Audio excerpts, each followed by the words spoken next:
So, this is the second week in a row that my research manager has given me content for the podcast. This time, she sent me an Instagram reel by a creator named The Gordo with a bunch of underscores in the handle. In the video, the guy is standing in his car mixing up what he boldly claims is the drink of the summer. He promises it gives you a quick boost. The recipe: a full cup of ice, a can of watermelon Red Bull, a bottle of fruit punch Electrolit, and to top it all off, a heavy pour of purple Lucas chili powder candy. He mixes it all together, takes a sip, and declares it top tier fire. Now, look, if you are sitting by a pool on a Saturday, make whatever questionable beverage choices you want. I know I do. But if you are a roofer, a landscaper, or an iron worker grinding through a 95-degree afternoon with 80% humidity, chugging a concoction of massive caffeine, synthetic sugars, and chili powder is basically asking your central nervous system to file a formal grievance against you. With heat stress being the #1 outdoor occupational hazard right now, we are going to tear this viral cocktail apart. We are looking at the unvarnished, peer-reviewed science of electrolytes, sugar tonicity, and caffeine to figure out if this drink actually helps a worker or if it actively pushes them toward a medical emergency. It's an all-new Prove It To Me.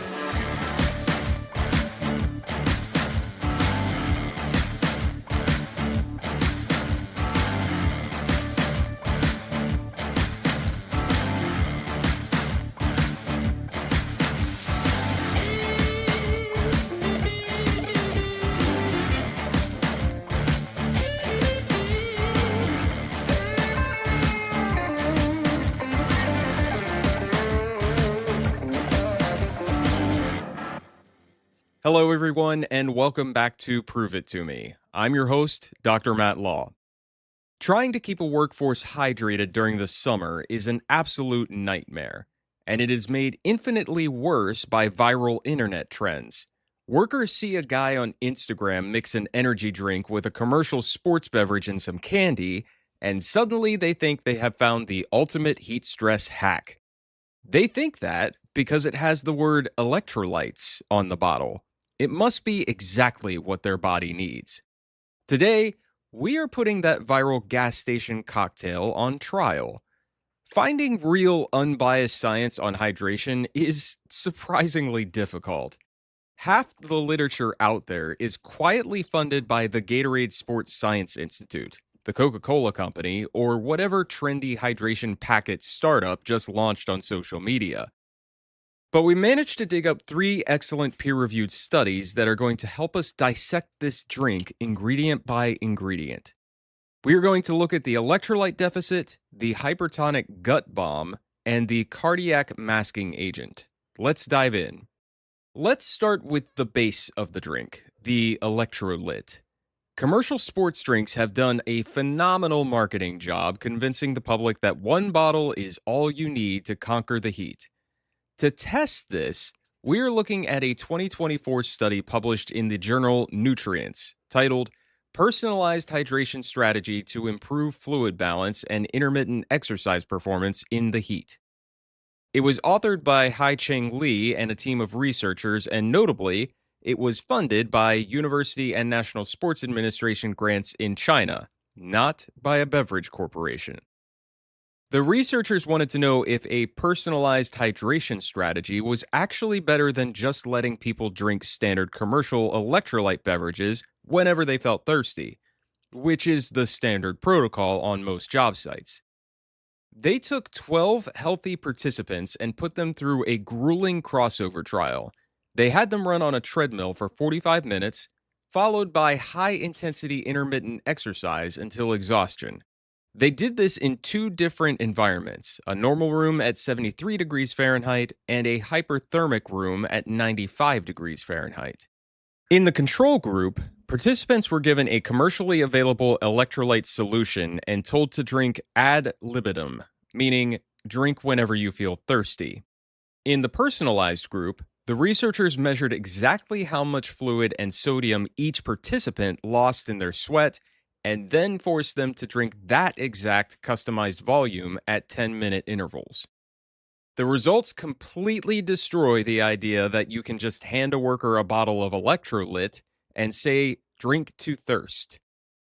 First, the human thirst mechanism is terribly flawed. When the participants in the 95-degree hot room were allowed to drink whenever they felt thirsty, they only drank an average of 369 grams of fluid. The personalized group consumed 831 grams of fluid. Relying on thirst guarantees voluntary dehydration. The participants who drank based on thirst ended up replacing only about 41% of their sweat loss and were actively hypohydrated. But let's talk about the sodium. The researchers noted a massive variance in how much sodium people lose in the heat. In the hot environment, the personalized group required an average of 1,180 milligrams of sodium to offset what they sweat out.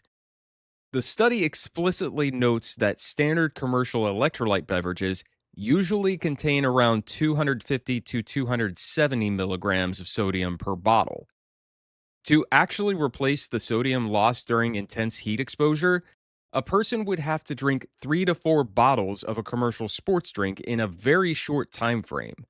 When the participants moved to the high-intensity exhaustion phase in the 95-degree room, the group that relied on thirst and commercial sports drinks collapsed at an average of 548 seconds. The personalized group lasted 765 seconds. So, back to our Instagram cocktail.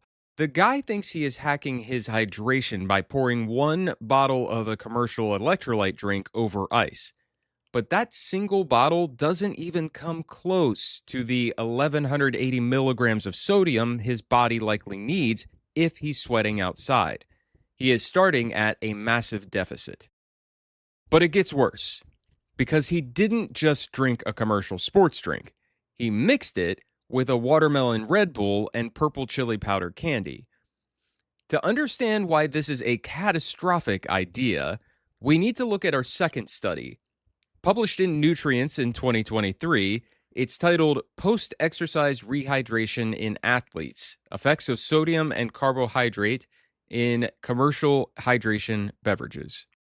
The study compared how well the body actually retains fluid given an oral rehydration solution, which is high in sodium and very low in carbohydrates, about 2.5% sugar, versus a standard sports drink, which is low in sodium and high in carbohydrates, about 6% sugar.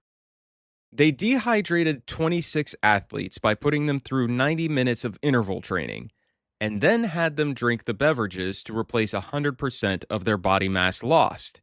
Here is the critical finding.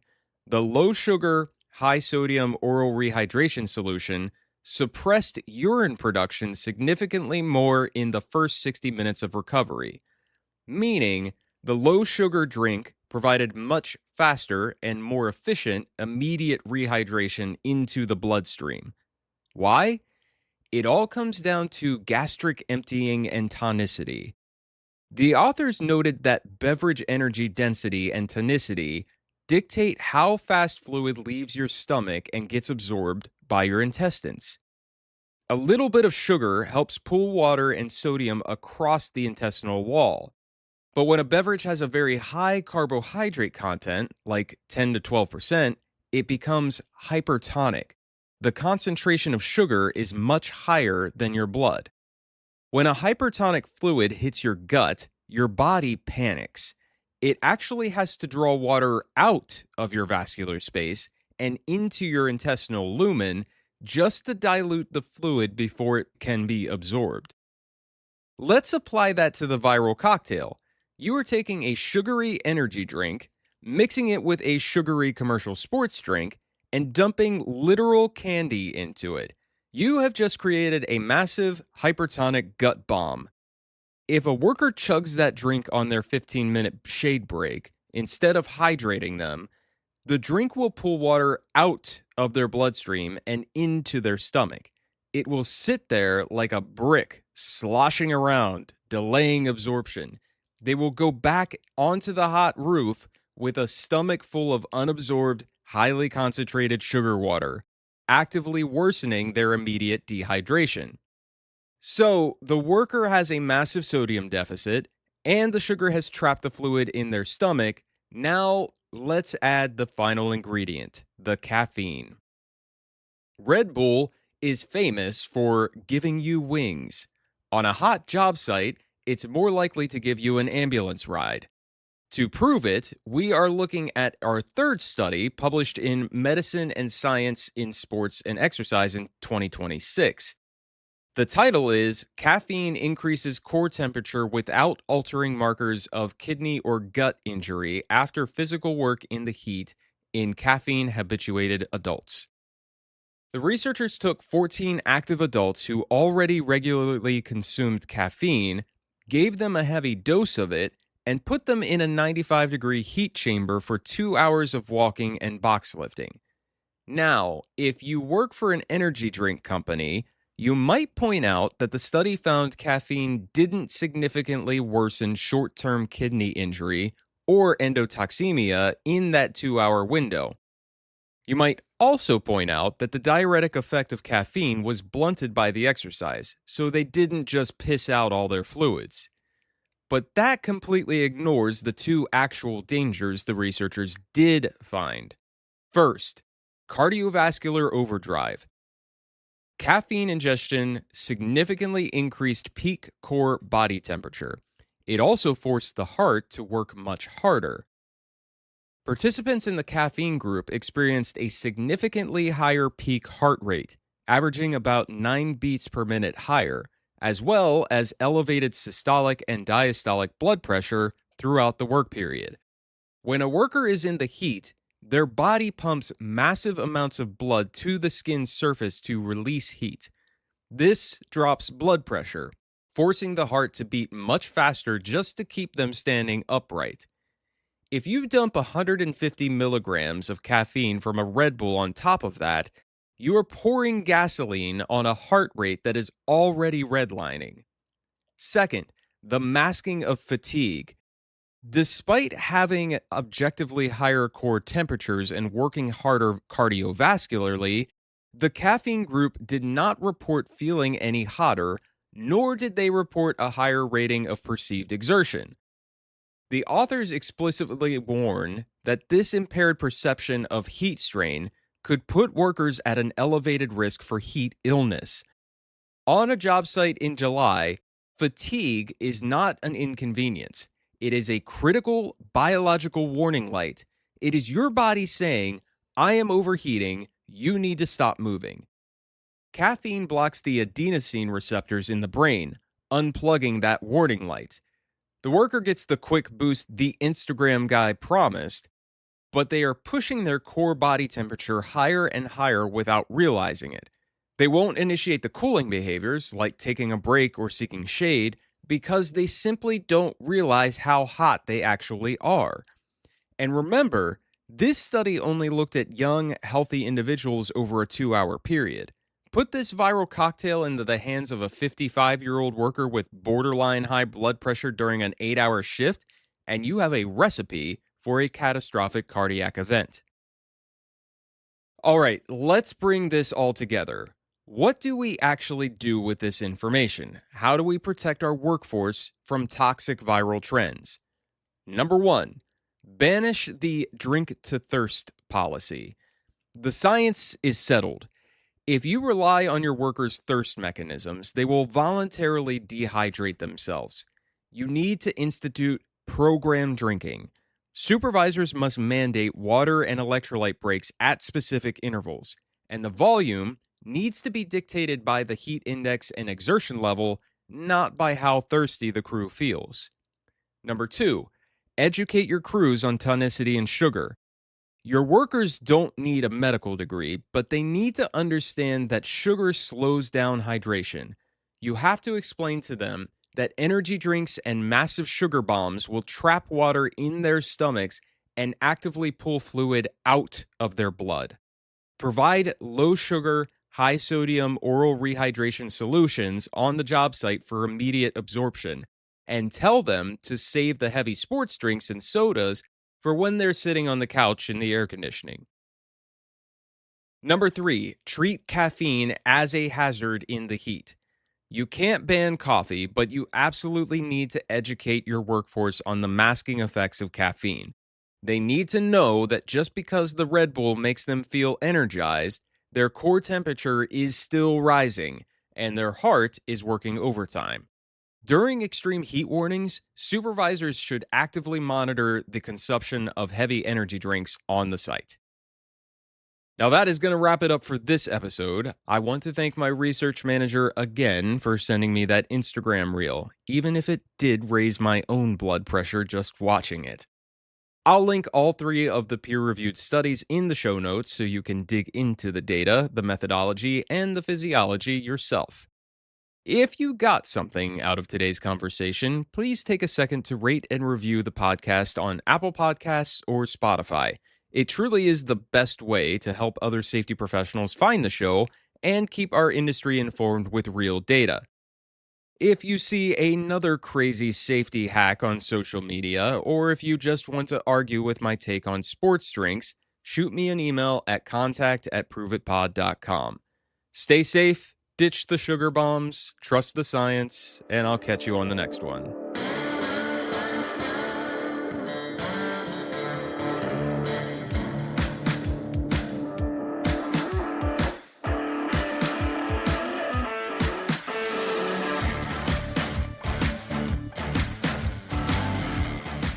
Prove It To Me is produced by me, Matt Law.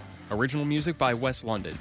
You can find this podcast on Podbean, Apple Podcasts, Spotify, YouTube, Amazon Music, and iHeartRadio. Like what you've heard so far? Please like, subscribe, and follow wherever you get your podcasts, and leave a 5-star review on Apple Podcasts.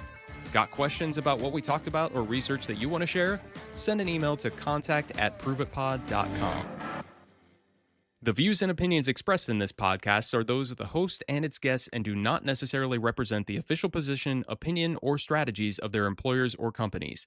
Examples of research and data analysis discussed within this podcast are only examples. They should not be utilized in the real world as the only solution available, as they are based on very limited, often single use case, and sometimes dated information. Assumptions made within this discussion about research and data analyses are not necessarily representative of the position of the host, the guests, or their employers or companies. No part of this podcast may be reproduced, stored in a retrieval system, or transmitted in any form or by any means, mechanical, electronic, recording, or otherwise, without prior written permission of the creator of the podcast. The presentation of the content by the guests does not necessarily constitute an active endorsement of the content by the host.